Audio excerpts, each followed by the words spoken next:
Alam nyo ba na noong 90s, ang mga bata sa Pilipinas ay naging mga eksperto sa trading dahil sa mga Marlboro Adventure Team cards? Hindi ito biro.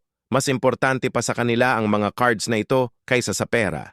Nakakagulat pero totoo. Hinahikayat ng mga bata ang mga matatanda na bumili ng sigarilyo para lang makuha ang mga cards. May sarili silang sistema kung alin ang rare, alin ang common. Parang stock market sa loob ng paaralan. Sa recess, makikita mo sila sa sulok-sulok, nagpapalitan ng cards. May mga alliance pa sila. Kapag may bago, sabay-sabay silang mag-aambag para makuha. Ang mga complete sets, parang hari ka na sa buong classroom. Sobrang advanced pa ng mga batang ito. Alam nila kung fake ang card o hindi. May special na storage pa sila gamit ang lumang kahon ng sapatos.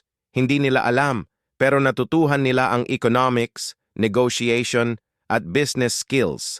Lahat dahil sa mga promotional cards ng sigarilyo.